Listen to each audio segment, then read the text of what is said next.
நேர்காணல்களில் கூறப்படும் அனைத்து கருத்துக்களுமே ஜோதிடர்களின் கருத்துக்களே. வணக்கம் ஆன்மீக உண்மைகள் சேனல் நேயர்களே, நான் உங்கள் அன்பான சயின்டிஃபிக் வேதிக் அஸ்ட்ராலஜர் அஸ்ட்ரோ அரஞ்சி பேசுகிறேன். நல்லது நினைப்போம், நல்லதே நடக்கும். இந்த வீடியோவில் நம்ம என்ன பார்க்க போறோம்னா, விருச்சிக ராசிக்காரர்களுக்கு அக்டோபர் 2025 எத்தகைய ஒரு மாதமாக பலாபலன்கள் நிறைந்த ஒரு மாதமாக காலகட்டமாக இருக்க போகிறதுன்னு பார்க்க போகிறோம்.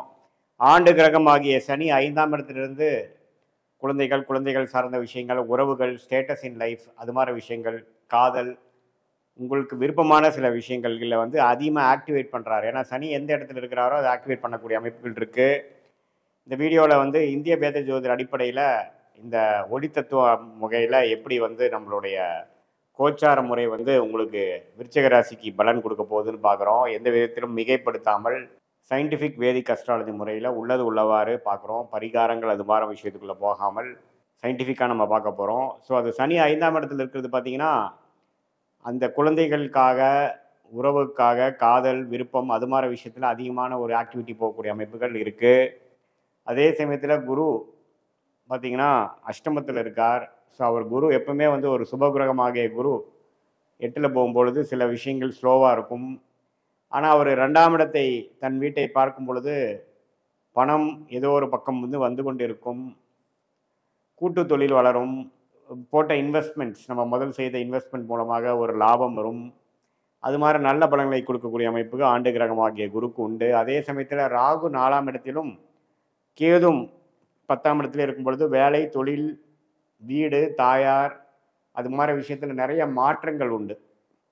நிறைய ஆக்டிவிட்டீஸ் பார்த்திங்கன்னா உங்களுக்கு வேலையில், தொழிலில் வந்து நிறைய மாற்றங்களையும் அடுத்தடுத்த டெவலப்மெண்ட்டுகளும் சில சீர்திருத்தங்களும் சேஞ்சஸும் டிரான்சிஷன் என்று சொல்லப்படுகிற ஒரு விஷயத்துலேருந்து ஒரு விஷயத்துக்கு மாறக்கூடிய ஒரு சில விஷயங்கள் வந்து ரீவேம்ப் பண்ணக்கூடிய அமைப்புகள்லாம் உண்டு.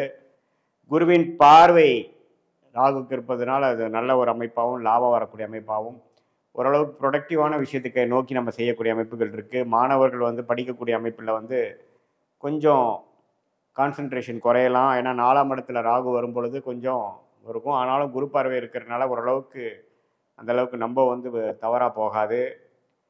தொழில் அமைப்பில் பார்த்திங்கன்னா கேது வரனால அதில் சில விஷயங்கள் ஸ்டாண்டர்டான சில விஷயங்கள் அதிகப்படுத்துறது, அன்ஸ்டாண்டர்டான சில விஷயங்களை குறைக்கிறது அல்லது விட்டுறது, அது மாதிரி சில சீர்திருத்தங்கள் வேலை தொழிலில் நடக்கக்கூடிய அமைப்புகள் உண்டு. மாத கிரகம் எப்படி இருக்குன்னா, ராசி அதிபதியாகிய செவ்வாயே பாருங்கள் 12ஆம் இடத்துலையே கடந்த ஒரு மாதமாக இருந்து அக்டோபர் மாதம் 3 வாரத்துக்கும் பார்த்திங்கன்னா 12லேயே இருந்து அவரோட 6ஆம் வீடு என்று சொல்லப்படுகிற ருணச்சத்ரு பாவத்தை பார்ப்பது கொஞ்சம் உடல் உபாதை, கடன் தொல்லை, வழக்குகள், வம்புகள் இது மாதிரி சில விஷயங்கள்லாம் வந்து செப்டம்பர் மாதத்திலிருந்து அப்படியே அக்டோபர் மாதத்திலே கொஞ்சம் கண்டினியூ ஆகக்கூடிய அமைப்பு இருக்குது. ஒரு 6ஆம் வீட்டு அதிபதி திசையோ 8ஆம் வீட்டு அதிபதி திசையோ சுமாரான தசைகள் நடந்து கொண்டு இருக்கக்கூடிய விருச்சிக ராசிக்காரர்கள் கொஞ்சம் கவனமாக இருக்க வேண்டும். ஏன்னா ராசி அதிபதி 6க்கு கனெக்ட் ஆகிறார். இருந்தாலும் குருவின் பார்வை பெறுவதனால பெரிய ஒரு தவறோ பிரச்சனைகளோ இருக்காது. எல்லாமே ஓரளவுக்கு கண்ட்ரோலபிளான ஒரு அமைப்புக்குள்ளே தான் இருக்குது. பயப்பட வேண்டிய அவசியம் இல்லை. அதே சமயத்தில் வெளிநாடு தொடர்பு, வெளிநாடு ட்ராவலிங், வெளி மாநிலம் போயிட்டு வர்றது, அது மாதிரி சில விஷயங்கள், இம்போர்ட் எக்ஸ்போர்ட் விஷயங்கள் அதெல்லாம் நல்லா கை கொடுக்கும். அதே சமயத்தில் சூரியன் பாருங்கள் 10ஆம் இடத்துலையே முதல் 2 வாரம் இருந்து நல்லா தொழில் மேன்மை, தொழில் விஷயங்களில் கொஞ்சம் நெக்ஸ்ட் லெவல் ஆஃப் இம்ப்ரூவ்மெண்ட்டை நோக்கி சில செயல்பாடுகளை செய்வது, வேலையிலையும் ஒரு சின்ன ஒரு பெனிஃபிட்ஸ், ஒரு ப்ரமோஷன் வரக்கூடிய அமைப்புகள் இதெல்லாமே உண்டு. அதே சமயத்தில் மாதத்தின் கடைசி 2 வாரத்தில் சூரியன் 11ஆம் இடத்துலேருந்து 12ஆம் இடத்துக்கு வரும்பொழுது பார்த்திங்கன்னா கொஞ்சம் விரயங்கள், சுப விரயங்கள், சுக்கிரனும் 12க்கு வரார். ஸோ சுப விரயங்களும் உண்டு. மாதத்தின் இறுதி 2 வாரங்கள் வந்து விரயங்கள் அதிகமாக இருக்கக்கூடிய அமைப்புகள் உண்டு. ஸோ அதுக்கு தகுந்த மாதிரி சில ஃபினான்ஷியல் பிளானிங் பண்ணிக்கங்க. சுப செலவுகளாக இருந்தால் பரவாயில்லை. தேவையற்ற செலவுகளாக இல்லாமல் உங்களுக்கு எதிர்காலத்துக்கு வேணுங்கக்கூடிய உங்களுடைய வசதி வாய்ப்புகளை பெருக்கிக்கூடிய ஒரு செலவுகளாக இருக்கும் பட்சத்தில் தவறு இல்லை. ஸோ அது மாதிரி ஒரு அமைப்புகள் இருக்காங்கிறது நீங்கள் பார்த்துக்குங்க. அதே சமயத்தில் செவ்வாயே மாதத்தின் இறுதியில் வந்து ராசிக்குள்ளேயே வருவது வந்தீங்கன்னா இன்னுமே ராசி வலு அடைகிறது. ஸோ நம்ம என்ன செய்ய நினைக்கிறோமோ அதில் ஒரு உத்வேகமும் அதில் வேணுங்கிற ஒரு கிளாரிட்டியும் அது செயல்படுத்தக்கூடிய ஒரு அமைப்பும் வரக்கூடிய அமைப்பு இருக்குது. ஸோ மாணவர்களாக இருந்தாலும் சரி, டெக்னிக்கல் துறையில் ஒர்க் பண்ணிகிட்டு இருக்கக்கூடியவர்களாக இருந்தாலும் சரி, கிரியேட்டிவ் ஃபீல்டில் இருக்கக்கூடிய தொழில் முனைவோராக இருந்தாலும் சரி, நல்ல ஒரு முன்னேற்றம் நிறைந்த ஒரு மாதமாக விருச்சிக ராசிக்காரர்களுக்கு குறிப்பாக சொல்லப்போனால் செகண்ட் அண்ட் தேர்ட் வீக் சில விஷயங்கள் பாசிட்டிவாக நடக்கக்கூடிய அமைப்புகள் உண்டு.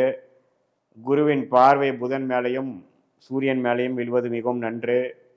சில நிபுணத்துவம், சில டெக்னிக்கல் விஷயங்கள், சில ஆதாயங்கள் பெறக்கூடிய அமைப்புகள் உண்டு. அதே சமயத்தில் மீடியா துறை அது மாதிரி விஷயத்தில் இருக்கிறவங்களுக்கும் ஒரு சில உங்களுடைய விஷயங்கள் வெளியில் பிரபலமாகக்கூடிய அமைப்பு உண்டு.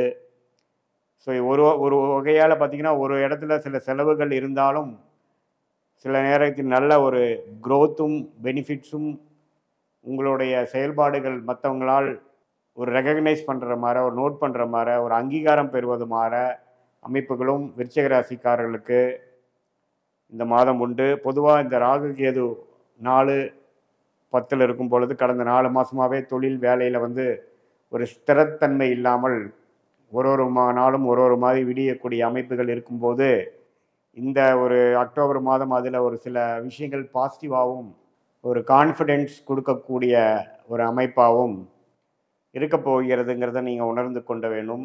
ஸோ அதனால் ஓரளவுக்கு ஓவராலாக பார்க்கும் பொழுது சில செலவுகளும் சில சீர்திருத்த விஷயங்களும் சில எக்ஸ்பெரிமெண்டேஷனான சில விஷயங்கள் நடந்தாலும் சில பெனிஃபிட்ஸ் மாதத்தின் நடுப்பகுதியில் இதுவரை நீங்கள் ட்ரை பண்ணிகிட்டு இருக்கக்கூடிய சில தேடுதலில் இருக்கக்கூடிய அமைப்புகள் கைக்கு கிடைக்கக்கூடிய ஒரு அமைப்பு. இல்லத்தரசிகளுக்கு பார்த்திங்கன்னா ஓரளவுக்கு அவங்களோட வீடு, அவங்களோட விஷயங்கள் வசதிப்படுத்திக்கக்கூடிய சில சுப விஷயங்கள், சுப செலவுகள் செய்து பண்ணக்கூடிய அமைப்புகள் உண்டு. வெளிநாடு, வெளி மாநிலத்தில் அதிகமாக போய் தொழில் வேலை செய்து கொடுக்கிறவங்களுக்கு நல்ல ஒரு முன்னேற்றம், இம்போர்ட் எக்ஸ்போர்ட் பண்ணுறவங்களுக்கு நல்ல ஒரு முன்னேற்றம், அது மாதிரி விஷயங்கள்லாம் கண்டிப்பாக விருச்சிக ராசிக்காரர்களுக்கு ஓரளவுக்கு நன்றாக இருக்கக்கூடிய ஒரு மாதமாக தொழில் வேலை எல்லாத்துலேயுமே ஒரு மாறுதல் இருக்கக்கூடிய இந்த நேரத்தில் ஒரு சில விஷயங்கள் பாசிட்டிவாக வரக்கூடிய அமைப்புகள் இருக்குது. உடல் உபாதைகள் மட்டும் கொஞ்சம் கேர்ஃபுல்லாக இருக்கணும். ஏன்னா 6ஆம் இடம் வலுக்குது.